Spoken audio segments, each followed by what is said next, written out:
Hello. So this episode are talking about conferences and how to get the most out of conferences. And you know, some of us in the episode admit to being introverts, and so I took the advice we gave and the just how to make connections, and I made this worksheet.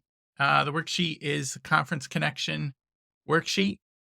It's on my other screen here, and I got to look at it. So if you are watching this on YouTube, you can see the download. This is a free download for people who subscribe to the newsletter, and it's a game. Like I made a game out of going to conferences, and you give yourself points for it. It's like challenge yourself to make connections, and it's just simple things that we talked about in the episode. Meet 5 new people, get 5 emails, take 5 selfies, make 5 invitations, like invitation for lunch or dinner or to go do things. Say yes to new things. That was a big takeaway for me from my last conference is if I wouldn't have said yes to some invitations, I would have met some really cool people. So say yes to things. And another great resource is visit 5 sponsors. I mean, those sponsors are there. Most often, yes, they have a service, but they can be great connections, great networking services, just great people, great resources. If they go to a lot of conferences, they know a lot of people, and often they're just friendly and ready to talk to you. So visiting sponsors might be easier than meeting new people. Then talk to 5 speakers and then follow up with 5 people. The last thing you do is follow up with people in the conferences.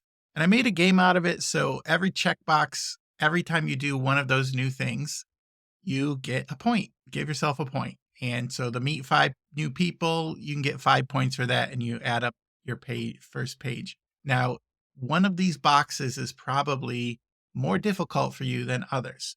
So I said, make that box worth 2 points. So if meeting 5 new people is difficult for you, give yourself 2 points per new person that you meet, so you can get a total of 10 points for that box. Or maybe it's make five invitations is really difficult. It's okay meeting people, it's okay getting email addresses, but inviting people to like dinner or to hang out or hey, let's go.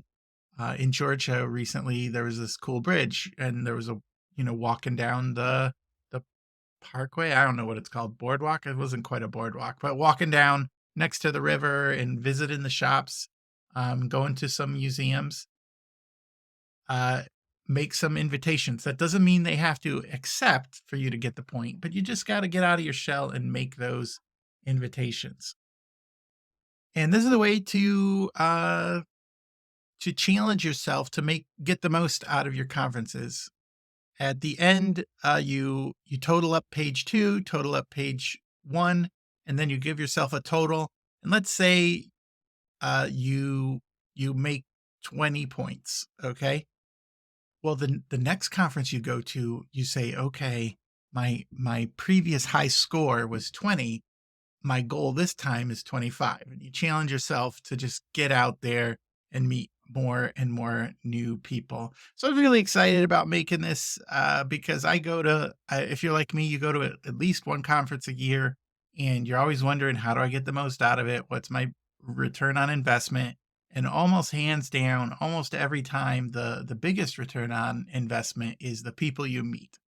And if you're an introvert, semi-introvert like me, then you need a way to kind of gamify or challenge or give yourself some goals to meet the conference. So this download is on the blog. It's on the show notes. And if you're a newsletter subscriber, this will be delivered to your inbox already. All right. Thanks. And enjoy the show.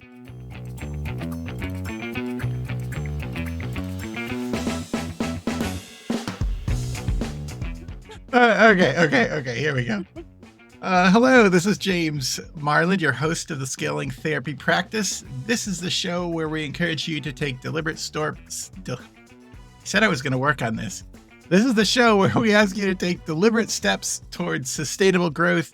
I'm here with Dawn Gabriel and Lisa Mustard. Hello. Hi. And this week, we're going to talk all about conferences, marketing your practice or your service, your mental health practice through conferences and attending a conference. This is a apropos, I guess, because I just got back from the Wise Practice Summit. Dawn was there, Woo woo. and it was amazing. I have like all these ideas going through my head, and I'm also like really tired. Me too, man. I can barely get my brain in work mode.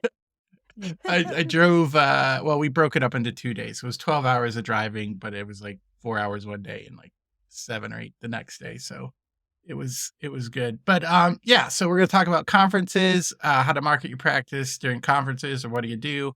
We'll talk about our experiences. The first thing we're gonna do is our tool, tip, or tech of the week.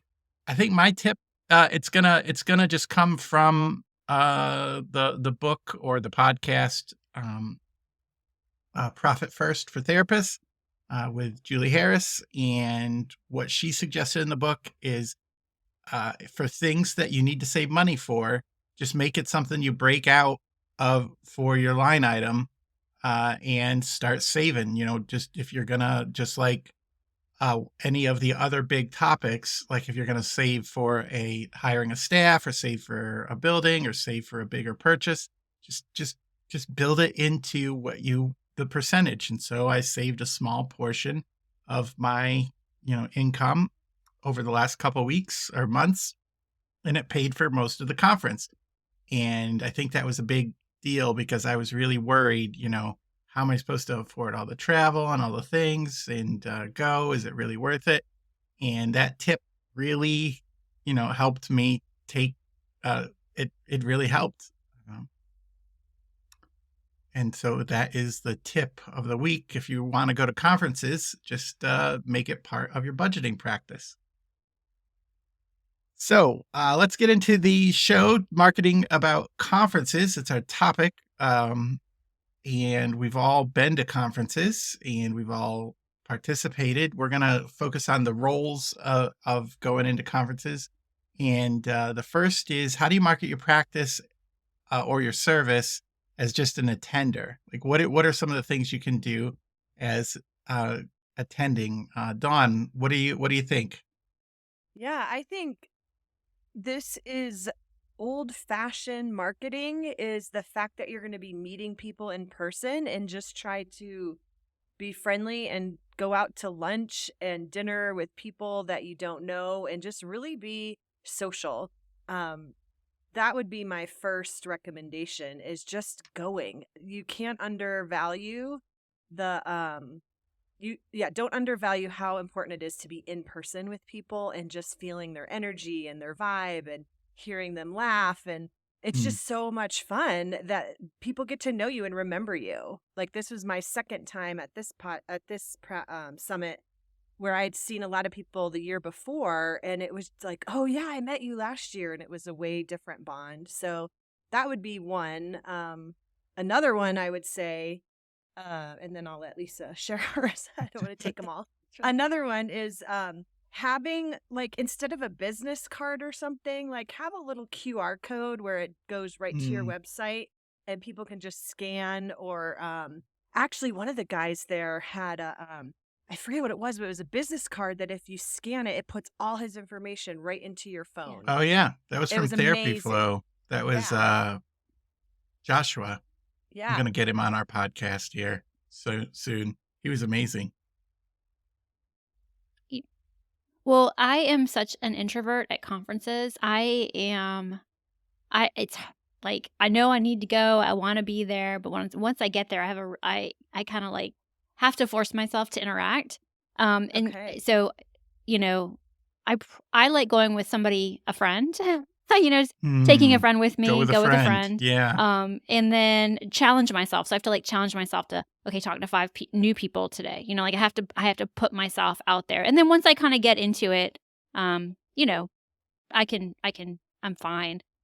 I guess I like the idea of having cards available or some type of, being that my goal is to, I guess, spread word about the podcast. I probably would have something like Gordon. he came through town on his way to the conference, and so he gave me some koozies, and I got to hang out with Gordon, and that was just wonderful. So I was like, "Ooh, koozies are good." So, have some type of swag that you can, like, give people. I gave him some pins that have the therapy show on there, so I don't know if you guys I got one. Oh, have you did. one You got one. somewhere. Oh, you It's not Yeah, in I this did. saw room, them. but it's in the other Yep. room. And So I saw somebody else with a pin on their backpack. I don't know who it I think was, but Whitney took a picture and texted it to me. Maybe that was her. I don't know, but okay, but I yeah, saw them out there. cool. Like it was just a little swag. Yeah, Yeah. I love that. So, um, I'm really bad about, going to conferences. Just so bad about it.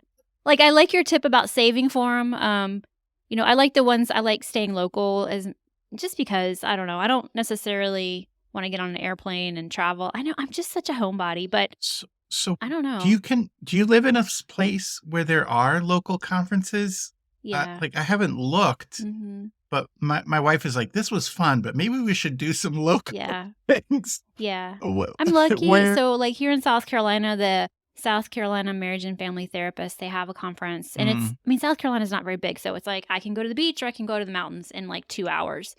And the same thing with the, counseling association. They have, their own conference.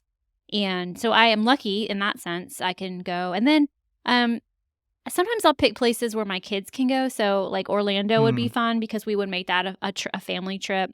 That's kinda how I like to do it, but they are getting older, so yeah, I don't know. I'm just kind of a homebody, so I like to stay Well, close. I Atlanta's I not too I far. took my wife and we said, "Oh, we'll go see the sights," but I don't think we set it aside enough time to go do Yeah. them. Do you set aside a day to just Mhm. go to some of the things, or how do you find the time Well, to do yeah, it? so so this is kind of I'll make it a short story, but this is how the podcast started was I went to a, conference in Charleston. Dawn knows this. I went to a conference in Charleston, and I was sitting in the audience for it was like a 2-day conference, sitting in your butt in a chair for 8 hours a day, and I was like, "I am in Charleston, one of my favorite cities in the Southeast, actually in the country, and I have to sit my butt in a chair," and it was gorgeous weather out. I was like, "I just wish I could take these, presenters and put them in my earbuds." And so, like, lo and behold, that's how my show started, but so, yeah, I Mhm. definitely would make time for some, Savannah's amazing. Savannah, It it's a was. really Savannah cool Oh was my city. really gosh. Mhm. pretty. Lots of historical Yeah. things. I did go on the walking tour Mhm. with, Whitney's husband, James. Mhm. Did you do that, Dawn? I I don't I remember. didn't. No, But but I loved Savannah. I fell in love with the Very city. cool. yeah, there's so many cool buildings right downtown. Well, we walked like a mile, like half a mile out and half a mile Mhm. back, and just every street there was something to look at and read and do Yeah, and eat, and and the it was squares. a pretty neat city.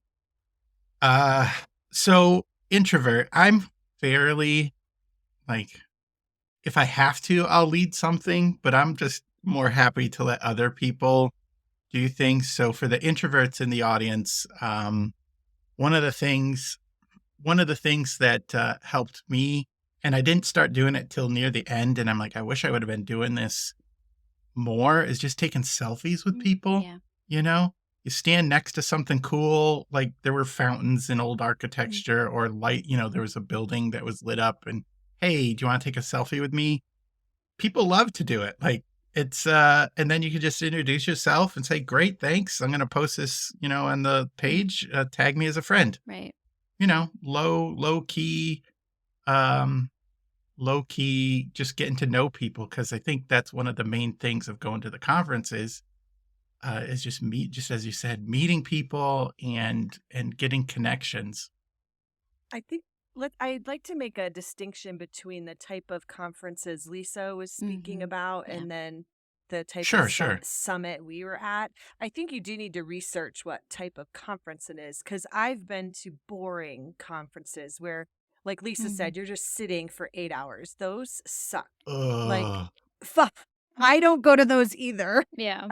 But like finding like more boutique Mhm. conferences or more Uh-huh. like 100 Yeah. people or Mhm. less, like between 100 and 200, I feel like those are the best because you get to know those Right. people, um, and they're more streamlined to like what you like, and they leave a lot of time for like going out and eating lunch. So you don't have like 45 minutes for lunch. You have an hour and a half for lunch or 2 hours. And Mm-hmm. because honestly, I think some of the best conversations had at a conference are not in the session. It's in between Yeah. sessions and at night.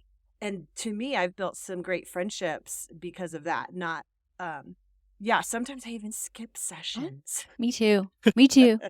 I skip them. I won't tell on you. But, No, it's just live for everyone to hear. Right. Yeah, and I think, and I'm glad you made that distinction, because I was referring to like conferences that were more clinical, where you're, listening to the presenter and the research, and then the way they show a video and how they work, and you're just like, no. And some of the conferences I have recently been to have been very good. I think everybody's just so happy to be back in person. So they have been like, they've been fun, they've been energetic. The local ones, I'm not, and I'm really not bashing them. I think it's just that I have to be in the mindset like, this is what I'm here for, But For sure. I love the boutique idea, and I know, I don't know if you're putting one together, Dawn, right, in Colorado. Mine's more of a retreat. Retreat, okay. So mine's Okay. really small. Gotcha. what's like it? So, okay, what's the 8. difference? Because what's the difference between a conference and a retreat?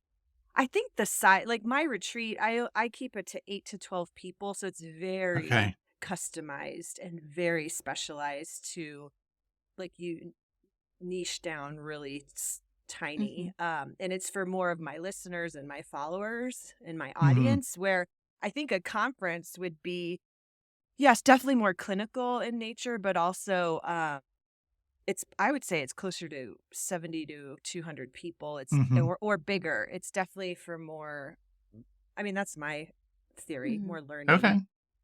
I know on your retreat, you're highlighting some of the like amenities and stuff. Yeah. Like time, the walks, the atmosphere, the ambiance, yes. some of those other things. Yes. It's definitely more tapered. Go I was ahead. going to ask, is Whitney going to do it again next year? Yeah, she is. She just announced the location. She's going to have it in a new city, though. Where is it going to be? Charleston. It's actually by you. Charleston. It's not Charleston. What is Greenville? it, James? Oh, no, it's close. It's one of the cities in the Carolinas. I think. Maybe Asheville. Charlotte? Is Oh, it Charlotte. Oh, okay. North Carolina. Charlotte. Is that close to you at Yeah. all? Once again, it's like an hour and a half, 2 hours. Like, I'm in the center of everything. Like, Charlotte's an hour and a half. Charleston's an hour and a half. Greenville's like an hour and a half. Atlanta's like 3 hours. Yeah. So I'm in a good spot. I just need to leave. I never leave. Yeah, come here. You could drive to the airport and go anywhere, right. Well, that's exciting. Yeah. Okay. Well, I'm excited for her. It sounds like she's growing it then if she's going to a bigger city. Okay. Very cool. And this will be her 3rd year hosting one. So a lot of the people are going to be similar. I'm excited. Okay. Yeah, it was nice seeing some of the same people again. Like going once, being an relative introvert, it was more difficult the first time. The one thing I want to say about being an introvert and like doing meeting people and building those relationships is say yes to things. So true. Yeah. Like it was winding down the end of the first night, and people were looking for things to do, and me and a couple other people were just sitting at some tables, or like there was a nice rooftop thing to have conversations, and then half the group left and said, "Hey, we're gonna go do this dueling piano bar or something." I don't know. I'm like, I don't know if that's what I want to do.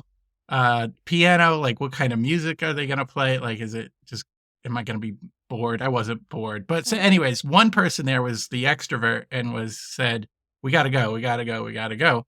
And so I was like, okay, I'll give it a try, knowing in the back of my head, if I hate this, I'm out of here.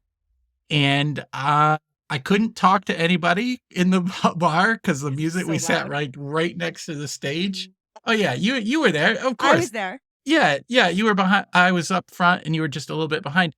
It was hilarious. Like people were like, our group, I guess, was paying money to get songs played, and then people were singing really loud, and it was just it was one of my highlights of the night. So, but you don't have those things unless you're willing to try new things and say yes to crazy people who are like, "Oh, let's do this thing."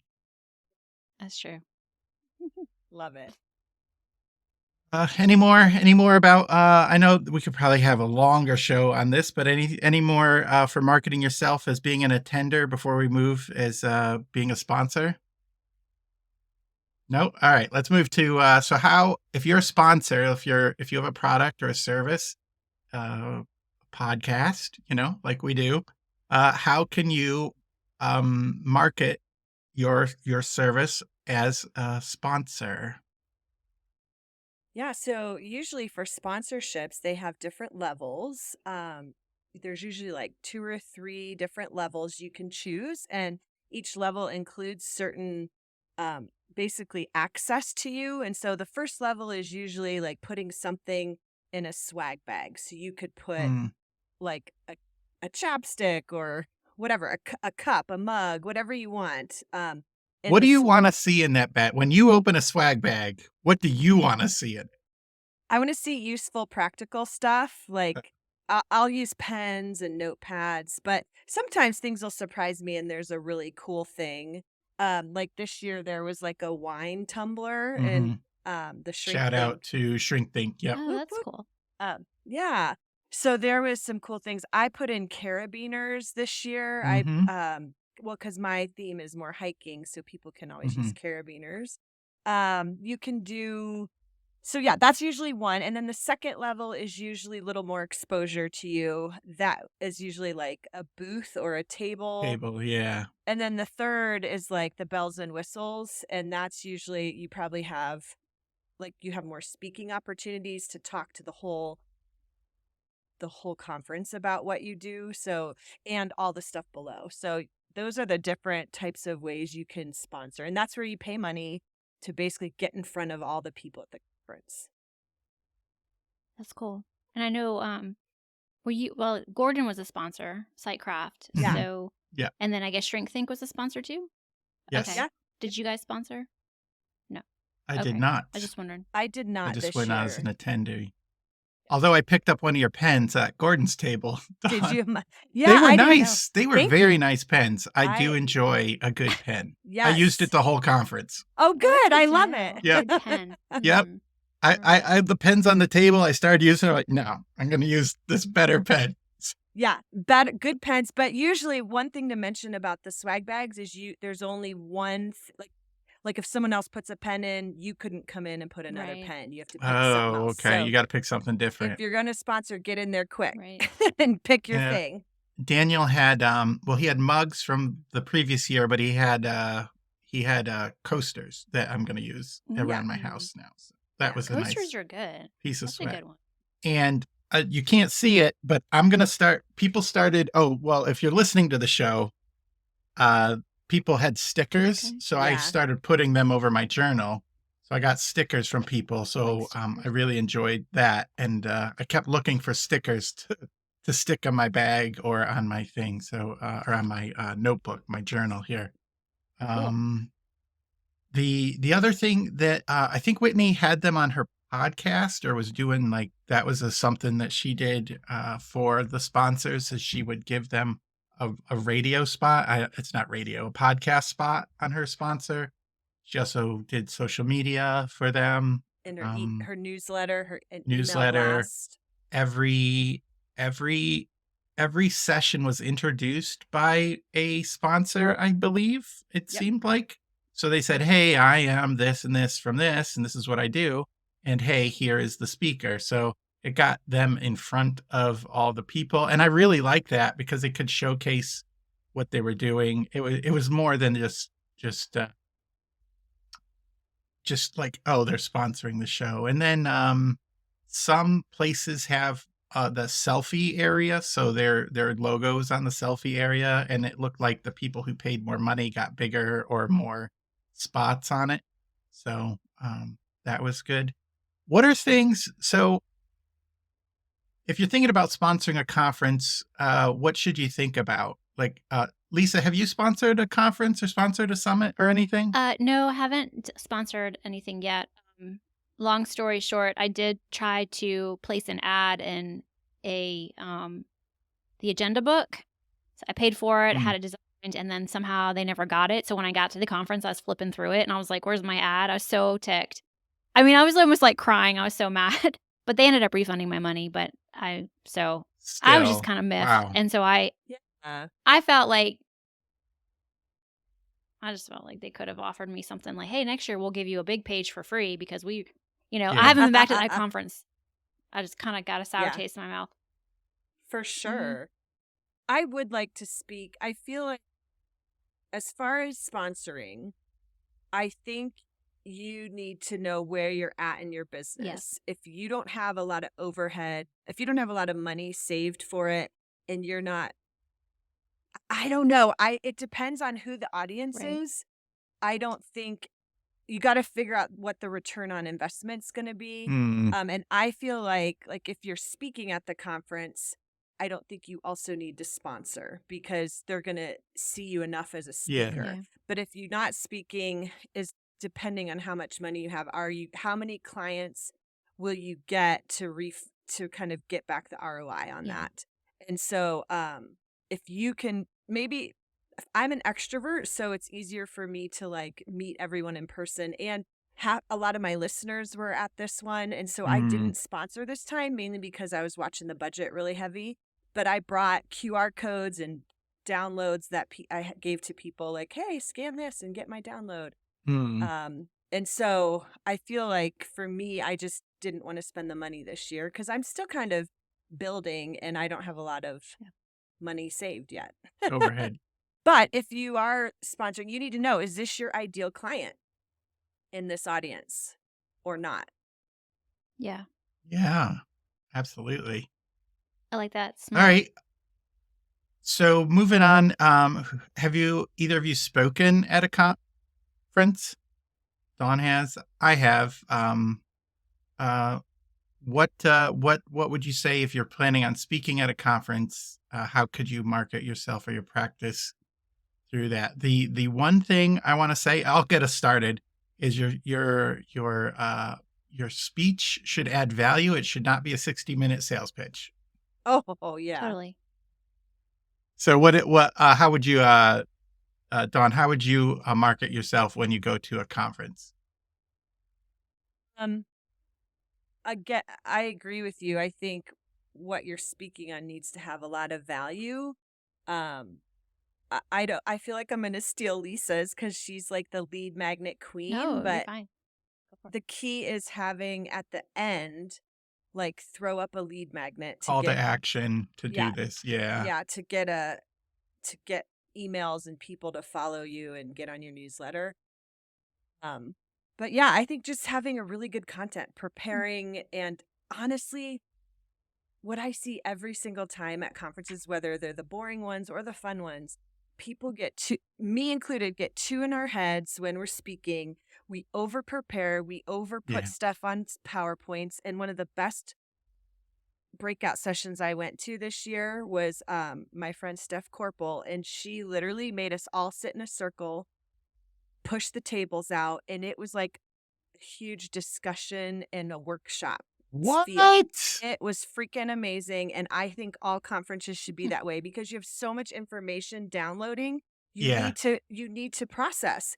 And Yeah. that's what we did. It was a bunch of group practice owners talking about building happy and effective teams, and we got Yeah. to all interact. It was superb.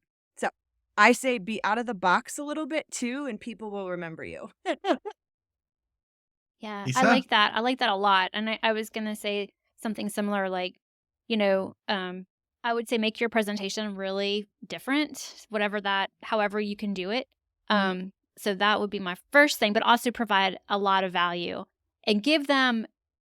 I mean, I guess it's different. Like they're paying to be there, so they're hoping to come away with things that they can implement or start putting into practice whatever the conference is about. So give them the best that you can, and then you know if you are hoping to maybe get a customer or a client, like they're thinking to themselves, man. She just gave me all that in 45 minutes. Imagine what it must be like to work with her one-on-one when she really knows what I really want to do or what my goal is. So I think it's always like Don was saying, over provide, but also read the room and know when it's time to not be on a PowerPoint and maybe just sit around and do more of a process thing, I guess, depending on how many people are there. And definitely have a lead magnet. And I would probably do something in the very beginning, like pull out your phones and go to this website right now and you can get this for free. Like I would just have them pull out their phone before we do anything, and then at the end probably I've been to stuff before where they had friend me on Facebook before we keep Mm. moving, because she just the presenter wanted to, like, she did a lot on Facebook, and so she wanted them to see her, moving forward, and it was like, I want you to friend me on Facebook and then send me a message in private messenger. So not only was she connecting and growing her network, she was also just really working the algorithm in her favor, and I thought that was really smart. um but yeah, I mean, lead magnet for sure. You want to get people on your email list.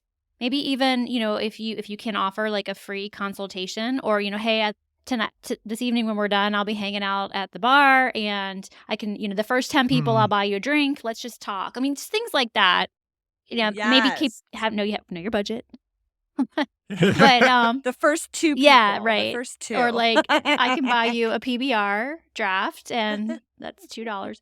No, I think, yeah, I think just try to be out of the box and just be creative, because that's what people are going to remember is that you weren't the usual up there, because keep it fun. And I remember stories almost more than, um, Yes. like, their Mhm. PowerPoint. Like, the stories call you back to their content. I think if you have a good story, it really, Yeah. makes an impression. I think of 2 stories, like William talked about imposter syndrome, and he talked about, I think it was a football player made a play and the coach pulled him out of the game and berated them, and the football player, that impacted him and stuck with him, and that was like an illustration of, uh, you know, you can be, uh, performance mindset, like, you can have that in your head and, like, you have to be perfect, otherwise you're no good, and that type of thing, and then, I think it was Katie, is it Reed? Yep. Katie, is it Reed? Like, she Yep. talked about your ideal client has these blue shoes moment. I don't know if you remember that where you see the shoes. Now, anyways, she showed, high heels. I don't have these blue shoe moments, but I have, like, maybe computer or tech moments where I see this thing across the room and it talks to Yeah. you and is, like, speaking to you, and she used that as an illustration. Like, when you find your ideal client, you have these blue shoe moments, and I'm like, "Wow, That's cool. that's a really powerful story." Mhm. She also didn't use many, like, bullet points. Her It was all, like, slides and pictures With and not. story. She Yeah. combined a story. She totally did a totally different presentation Yeah, it was by putting different. a story with a slide. So you, like, Yeah. in my head, I just remember all the pictures now and the Mhm. story is explaining it. Yeah. It was That's great. cool.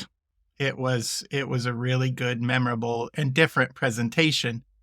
Some of the other people might have had, like, heavier, deeper content, but her stories just kinda, like, carried the thing, and you remember it. You want those types of presentations that you're gonna remember, and look, I'm talking about it to other people. So that's a way to market it. All right, man, we could keep talking about this, but let's go into the takeaways. Lisa, what's one takeaway you want the audience to know from our conversation today? That I need to go to conferences. No, I'm just kidding. Um, Lisa needs to go to Email more Lisa and conferences. tell her to go I'm to getting your Yeah, I conference. need to go to conferences. I think what's most important is know why you're going to this conference. Like, be intentional about why you're going.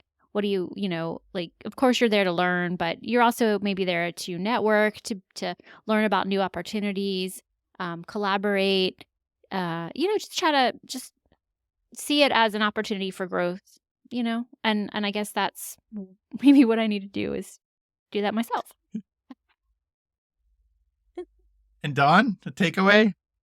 Wow, I'm really impacted by thinking out of the box. Like, I love some of the stuff Lisa said of, yeah, just having a different presentation if you're presenting or if you're going. I would say research the conference to know what type it is. So Hmm. you can plan ahead and be more comfortable with how you interact with people. But go with a purpose, but also just be genuine. Sorry, that was like 5. No, that's important. It's really important to be genuine, Yeah, that is super important. I like that. yeah. Don't Yeah. be like anyone else, but do it your Mhm. way. And I guess my takeaway would be uh, develop relationships. Sure, if you're going to market, uh, you do want ROI, but people can smell. Just you said the genuine. People can smell when you're just you're not interested in them. You're just like, oh, I want to use you for a email list or a sale. Just go in, add value, develop those relationships. And that will turn, as I keep going back to these conferences, it turns into some amazing friendships. And that's actually who you want to work with, right? You want to work with your friends. Mhm. You want to help your friends. You want to support your friends. So go in and have the mindset of adding value and just adding relationships. Awesome. Okay, well, that'll be a wrap for this episode of the Skilling Therapy Practice. I want to thank Lisa and Dawn for showing up. You can visit them at Dawn is Soul Care for Therapists, and Lisa is the Lisa Mustard or the Therapy Show with Lisa Mustard. Mhm. Thanks for joining us. We'll see you next time.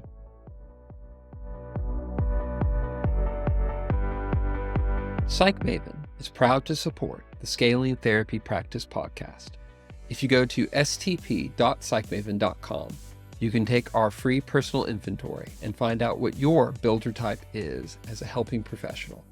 This assessment is quick and fun, and it comes with tons of customized resources with your results, so you can discover the best ways to scale that match your own personality. Find the assessment at stp.psychmaven.com. This was really a fun show to record and produce. I learned a lot about going to conferences and getting the most out of conferences, especially with relationships. Make sure you go to the blog and the show notes and download the tool of the week, which is Conference Connection Worksheet. It's a little game that you can play to challenge yourself to make relationships at conferences. The Scaling Therapy Practice is part of the SciCraft Network. The Scaling Therapy Practice podcast is for educational and entertainment purposes only. The opinions expressed on the show are that of the hosts and guests. And if you need professional help in areas like therapy, lawyering, whatever lawyering is called, legal matters, accounting, please seek a professional in those areas.